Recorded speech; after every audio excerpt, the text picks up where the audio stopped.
Hello everyone, welcome to Northeast PSC 10 minute special series. In this video, I will be discussing ecological pyramid. तो ecological pyramid क्या होते हैं, कितने type के होते हैं, इन सब चीज़ों को हम डिस्कस करेंगे इस वीडियो में और साथ ही डिस्कस करेंगे ये 10% लॉ क्या होता है। तो चलिए स्टार्ट करते हैं। मेरा नाम है पवन कंबोज, मैं हिस्ट्री, करंट अफेयर और एनवायरनमेंट की क्लासेस लेता हूँ। मैंने यूजीसी नेट किया हिस्ट्री में और मुझे 5 साल से ज़्यादा का एक्सपीरियंस हो गया पढ़ाते हुए। तो इकोलॉजिकल पिरामिड को समझते हैं, 3 टाइप के होते हैं, लेकिन पहले समझते हैं होता क्या है। देखिए ये एक ग्राफिकल रिप्रेजेंटेशन है, एक ग्राफिकल रिप्रेजेंटेशन है जिसको डिजाइन किया गया है ताकि शोकेस किया जा सके बायोमास या बायोप्रोडक्टिविटी एट ईच ट्रॉपिक लेवल। तो यानी एक ये ग्राफिकल रिप्रेजेंटेशन है जिससे शोकेस करने की कोशिश की जाती है बायोमास या बायोप्रोडक्टिविटी एट ईच ट्रॉपिक लेवल। यानी ऑटोट्रॉप पे कितनी, या ऑटोट्रॉप की जगह आप समझिए प्रोड्यूसर लेवल पे कितनी बायोमास है, प्राइमरी कंज्यूमर में कितना बायोमास है, सेकेंडरी कंज्यूमर में कितना बायोमास है, या बायो प्रोडक्टिविटी कितनी है, उसके हिसाब से पिरामिड बनाए जाते हैं। तो ये ग्राफिकल रिप्रेजेंटेशन। 3 टाइप के होते हैं, pyramid of biomass, pyramid of energy and pyramid of number. तो इनको समझने के लिए पहले आपको पता होना चाहिए ऑटोट्रॉप। ऑटोट्रॉप वो ऑर्गेनिजम्स होते हैं जो खुद का खाना खुद बनाते हैं। एटोट्रॉप जो अपना न्यूट्रिशन किसी और ऑर्गेनिक सब्सटेंस से यानी प्लांट या एनिमल मैटर से लेते हैं। और तीसरा पॉइंट जो सबसे ज्यादा इंपॉर्टेंट है वो है समझना हायरार्किकल लेवल यानी ट्रॉपिक लेवल। ट्रॉपिक लेवल वो हर हायरार्किकल लेवल है इकोसिस्टम में जो कि सेम फंक्शन शेयर करते हैं और सेम न्यूट्रिशन शेयर करते हैं, न्यूट्रिशन रिलेशनशिप। यानी मैं सारे प्रोड्यूसर्स को क्लब करके प्रोड्यूसर बोल सकता हूं और वो प्रोड्यूसर ट्रॉपिक लेवल पे आएंगे क्योंकि उनका सबका काम फिक्स है, सबका काम है खाना प्रोड्यूस करना। तो यानी उनका ट्रॉपिक लेवल फिक्स है, सेम ट्रॉपिक लेवल होगा। ऐसे ही प्राइमरी कंज्यूमर्स को हम एक पूरा क्लब करके एक ट्रॉपिक लेवल के रूप में उसको शोकेस कर सकते हैं। तो सबसे पहले बात करते हैं इकोलॉजिकल पिरामिड जो कि बायोमास बेस्ड है। तो इसमें हमने क्या किया, सारे प्रोड्यूसर्स को तोला, प्राइमरी कंज्यूमर को तोला, सेकेंडरी कंज्यूमर को तोला, टर्शियरी कंज्यूमर को तोला और उसके बाद उनको रिप्रेजेंट किया। ये उनका ड्राई वेट है जिसकी हमने तोला है इन किलोग्राम पर मीटर स्क्वायर में। सो केजी पर मीटर स्क्वायर की यूनिट में हमने इनको तोला है और ड्राई वेट है। इसको एल्टोनियन पिरामिड भी कहते हैं।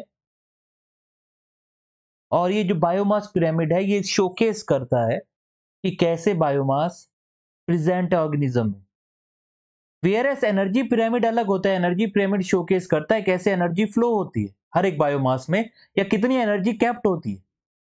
तो यहां पे आपने सीधे बायोमास यानी मास सीधे तोल दिया है। बायोमास को कैलकुलेट करने के लिए आप क्या करते हैं, mass of living organism upon given sample size. तो इसको ड्राई वेट इन ग्राम के रूप में तोला जाता है या कैलोरी के रूप में भी आप इसको तोल सकते हैं पर यूनिट एरिया यानी मीटर स्क्वायर। और इसको तोलने के लिए इस्तेमाल किया जाता है बॉम्ब कैलोमीटर। बॉम्ब कैलोरीमीटर का इस्तेमाल किया जाता है टू मेजर बायोमास। अब बच्चों के मन में, आपके मन में ये सवाल आएगा कि क्या सर इसमें इन्वर्टेड पॉसिबल है, हर बार अगर हम तोलेंगे तो फिर तो ऐसा ही बनना चाहिए स्ट्रेट। पर जब आप एक्वेटिक वालों का मास तोलते हैं तो इकोलॉजिकल पिरामिड में अगर आप एक्वेटिक सिस्टम में जाएंगे तो प्रोड्यूसर्स का वजन कम होता है, फिर कंज्यूमर जो है उनका वजन बढ़ता जाता है क्योंकि मछलियां हैं, फिर बड़ी मछलियां हैं, फिर और बड़ी मछलियां हैं। और जो प्रोड्यूसर्स हैं वो छोटे छोटे ऑर्गेनिजम्स हैं, फाइटोप्लैंक्टन्स, बहुत छोटे ऑर्गेनिजम्स हैं जिनका ओवरऑल ड्राई मास की बात करें तो बहुत कम है। इसलिए यहाँ पे एक्वेटिक वाले केस में बनता है इनवर्स पिरामिड। तो सीधे पूछ लिया जाएगा कि पिरामिड ऑफ बायोमास इनवर्स किस कंडीशन में बनता है, तो आपको लिखना होगा एक्वेटिक की कंडीशन में बनता है। अब आगे मूव करते हैं एनर्जी पिरामिड। एनर्जी पिरामिड जिसको ट्रॉपिक पिरामिड या इकोलॉजिकल पिरामिड भी कहते हैं, ये दिखाता है show off flow of energy कि कैसे एनर्जी फ्लो हो रही है एक ट्रॉपिक लेवल से दूसरे ट्रॉपिक लेवल में।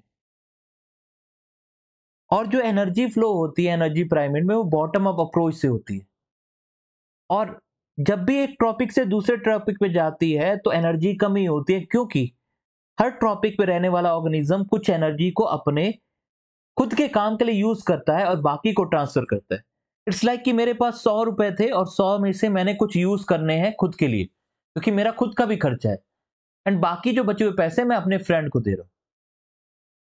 तो एनर्जी पिरामिड हमेशा अपराइट होता है। ये सवाल पूछा जाएगा क्योंकि एनर्जी पिरामिड हमेशा अपराइट इसलिए होता है क्योंकि एनर्जी का फ्लो का डायरेक्शन फिक्स है, क्योंकि एनर्जी लॉस्ट होती है। और prime source of main source of energy क्या है? सनलाइट, जो कि पेड़ स्टोर करते हैं, उसके बाद प्लांट स्टोर करते हैं, और उसके बाद एनर्जी बाकी ट्रॉपिक लेवल पे वन बाय वन जाती है।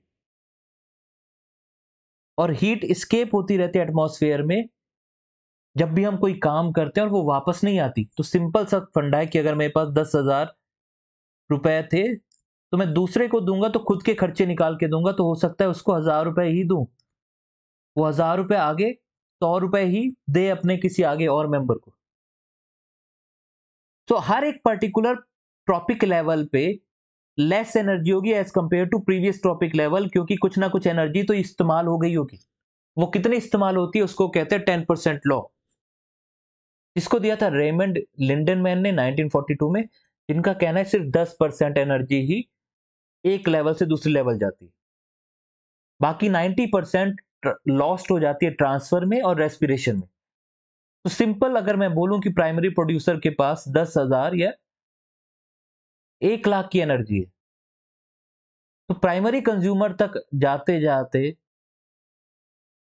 जो एनर्जी बचेगी वो बचेगी सिर्फ 10,000 जूल कैलोरी, जो भी आप माने। उसके बाद सेकेंडरी कंज्यूमर तक जाते जाते 1,000 बचेगी, टर्शरी तक जाते जाते 100 बचेगी, और एपेक्स प्रीडेटर तक जाते जाते तो शायद 10 ही बचे।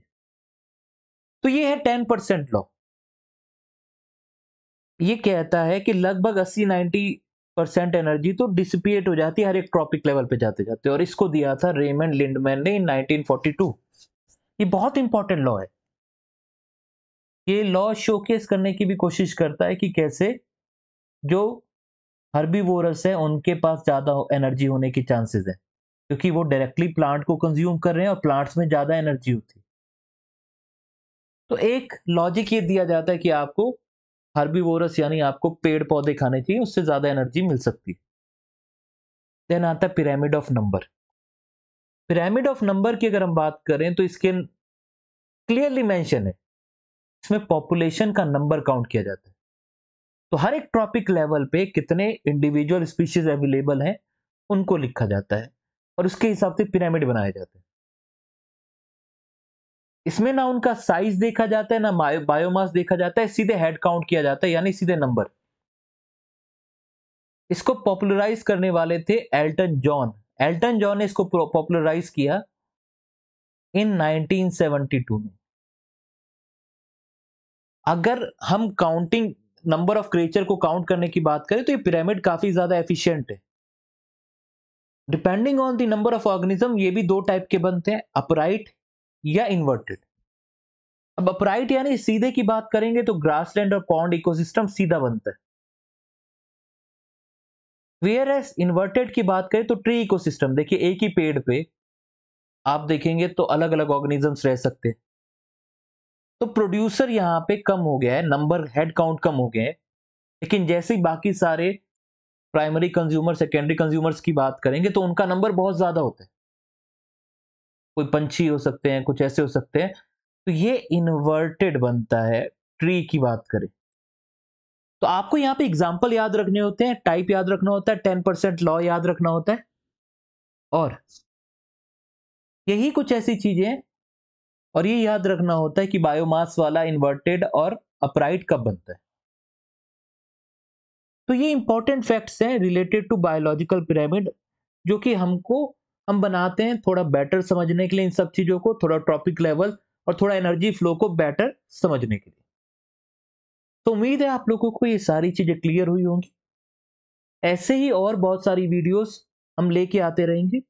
आप लोगों को बस एक ही काम करना है, लाइक करना है, शेयर करना है और सब्सक्राइब करना है हमारे चैनल को नॉर्थ ईस्ट पीएससी को। Thank you everyone.